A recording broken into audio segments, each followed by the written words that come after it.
Chapitre 6. Déterminer une quantité de matière par titrage. Différence entre dosage et titrage. Le dosage par étalonnage consiste à mesurer une grandeur physique que l'on compare à des valeurs. Il n'y a pas de réaction chimique, c'est donc une méthode non destructive. Voici un schéma du montage qui permet de réaliser un dosage. Le dosage par titrage. Il consiste à déterminer la concentration d'une espèce chimique en solution. Il met en jeu une réaction chimique totale, c'est donc une méthode destructive. Ici, un schéma du montage permettant de réaliser un titrage.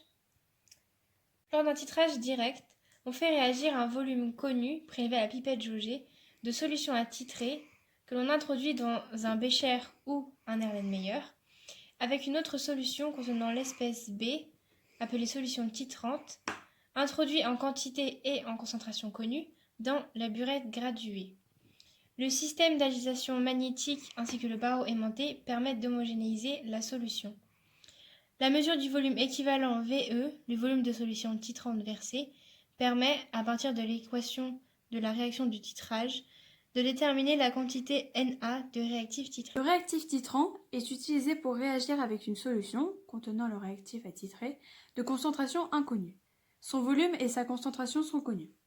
Le réactif à titrer est l'espèce dont on veut déterminer la concentration.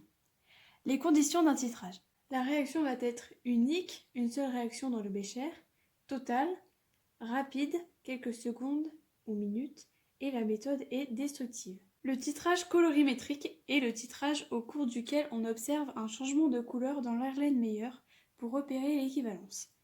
L'équivalence, lors d'un titrage, correspond à l'état du système chimique pour lequel il y a changement de réactif limitant.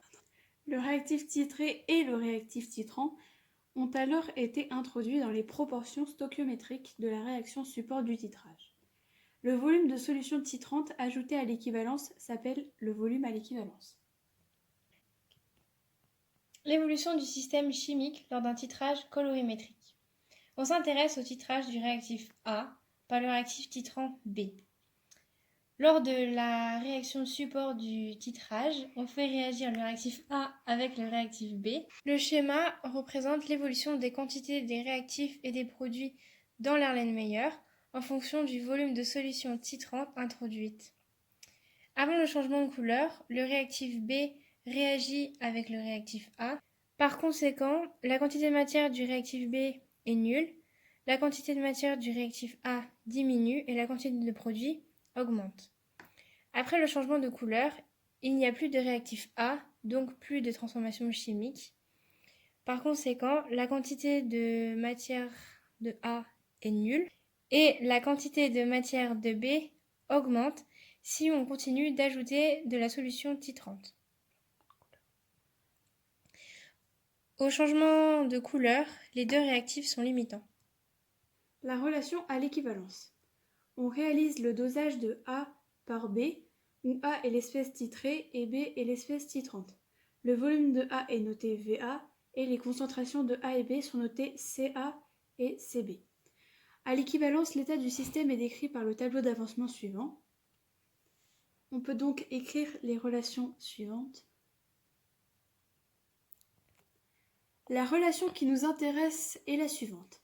La quantité de matière de A à l'état initial divisée par son nombre stoichiométrique est égale à la quantité de matière de B à l'équivalence divisée par son nombre stoichiométrique.